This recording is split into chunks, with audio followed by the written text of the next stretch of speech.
Quand tu es développeur ou que tu travailles de près ou de loin dans la tech, le terminal Linux, c'est quelque chose avec lequel tu vas interagir très souvent. Néanmoins, le terminal de base, que ce soit sur macOS ou sur n'importe quel distrib Linux ou dans le subsystem for Linux pour Windows, il est moche. Très très moche, et il ne permet pas d'être aussi performant que tu devrais l'être. Aujourd'hui, ce que je te propose, c'est 1, de le rendre beaucoup plus beau, 2, de le rendre beaucoup plus fonctionnel, et 3, il va avoir plein de petites fonctionnalités qui vont te permettre de démultiplier ta productivité, d'aller beaucoup plus vite dans tout ce que tu fais, que ce soit du développement, mais également plein d'autres choses. Le terminal Linux, c'est quelque chose d'incroyable, et il faut absolument que tu l'utilises, et il faut absolument que tu l'utilises mieux, et c'est ce qu'on va faire dans cette vidéo.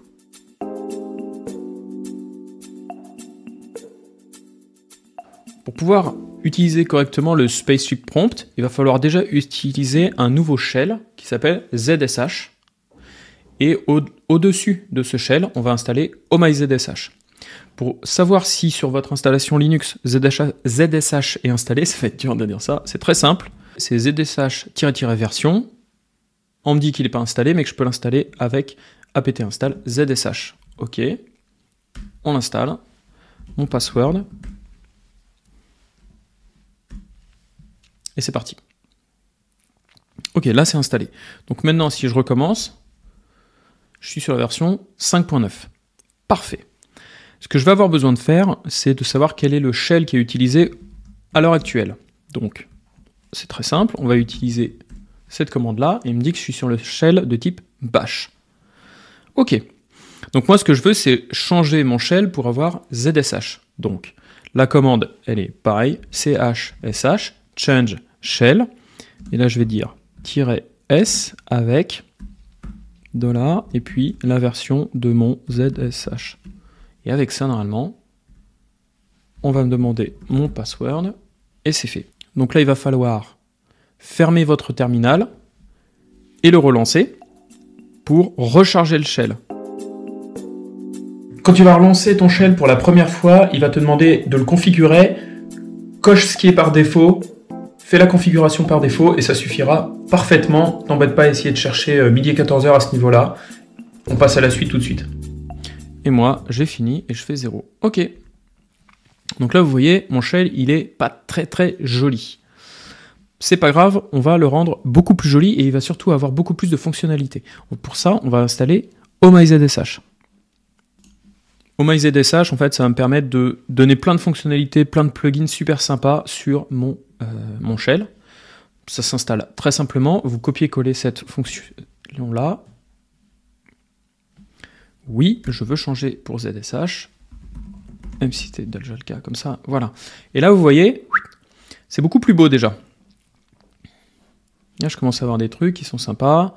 Si je fais ls, voilà, tout devient bleu. Et donc, ZSH et OhmyZSH, ça m'a déjà rendu tout mon shell beaucoup plus joli, beaucoup plus, de mon point de vue, accessible et ainsi de suite. Donc maintenant, je vais installer le Spaceship Prompt pour pouvoir améliorer beaucoup de choses. La première chose à faire, c'est de vérifier que vous avez ce qu'on appelle une nerd font qui est installée sur votre système. Donc c'est quelque chose qui va vous permettre d'avoir les petits icônes et ainsi de suite. Il suffit de lancer cette fonction-là et si ça affiche ce petit icône-là, pour une branche, ça veut dire que vous avez une nerd font. Si c'est pas le cas, il faudra l'installer. Pas d'inquiétude, ça c'est très souvent installé par défaut, que ce soit sur Linux, sur Mac, sur Windows. Donc normalement, tu devrais rien avoir besoin de faire. Maintenant qu'on a installé le nouveau shell et OhmyZSH par-dessus, on va installer le Spaceship Prompt. Et donc je vais l'installer directement via ZSH. Donc je prends le Spaceship Prompt et je vais le cloner au bon endroit. Dans ZSH Custom, mon thème, Spaceship Prompt. Ok. Là maintenant, je vais mettre un lien symbolique vers ce thème. C'est fait. Maintenant, ce que je vais faire, c'est que je vais ouvrir ZSH-RC avec nano. nano.zshrc. Là, mon thème, c'était Robbie Russell. Et moi, je vais mettre Spaceship. J'ai un plugin, je vais en mettre plusieurs et c'est là que vous allez voir que c'est vachement intéressant. CTRL X, Yes, Enter. Là, on ferme, on relance. Et donc voilà, grâce à ça, maintenant, vous avez un prompt qui est beaucoup plus beau. Maintenant, on va faire le setup et la configuration. Vous allez voir, pour avoir plein de petites choses différentes, vous allez voir, c'est très très sympa. Maintenant qu'on a installé le Spaceship Prompt, on va le configurer. Je vais vous montrer le lien et vous allez voir, c'est effectivement très très simple. Vous allez sur spaceshipprompt.sh config intro. Ce qu'il va falloir qu'on fasse, c'est tout simplement créer un fichier de configuration et dire qu'est-ce qu'on veut mettre dedans et puis dans quel ordre. Donc c'est pas plus compliqué que ça. Et on a toutes ces possibilités-là. Blablabla, guide, Java, nanana, en fonction de ce que vous avez besoin, vous allez pouvoir l'avoir.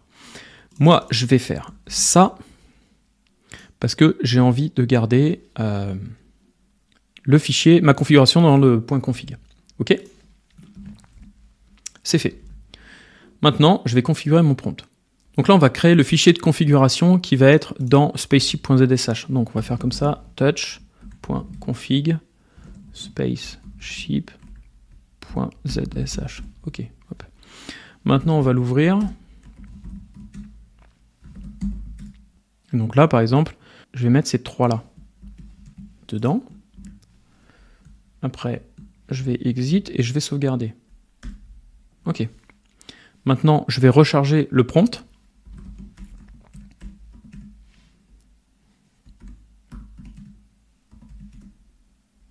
Et donc là, vous voyez, ça a changé. Ce que j'avais, c'était que je devais demander à avoir l'heure et le nom, et puis que je voulais où est-ce que j'étais, quoi. Donc par exemple, si je vais dans, par exemple, application et app image, bah là, vous allez voir, maintenant, j'ai la totalité de l'endroit où j'étais. Et donc là, il vous suffit maintenant d'aller là-dedans et de dire, bah voilà, qu'est-ce que je veux comme option ? Je peux avoir plein de choses, section d'options, le package préfixe, je peux mettre absolument tout ce que je veux sur plein de choses.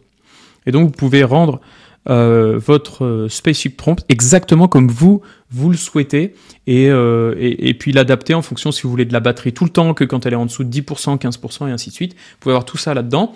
Et ce qu'on va faire par la suite, c'est qu'on va ajouter plein de petits applicatifs qui vont nous simplifier la vie, nous permettre d'aller beaucoup plus vite quand on interagit avec notre terminal sous Linux. Et voilà pour le Spaceship Prompt, c'est la base de la base. Mais là, ça vous permet d'avoir la possibilité de l'adapter en fonction de ce que vous aimez. Mais avec ZSH et OhmyZSH, vous pouvez déjà ajouter pas mal de plugins qui vont beaucoup vous aider. Et on va en parler maintenant.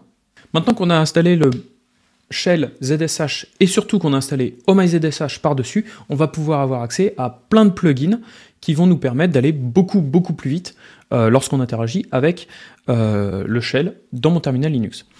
OhmyZSH, il suffit d'aller sur leur repo sur GitHub, et là vous pouvez voir, voilà toutes les choses qui me permettent d'interagir beaucoup plus vite avec mon terminal Linux.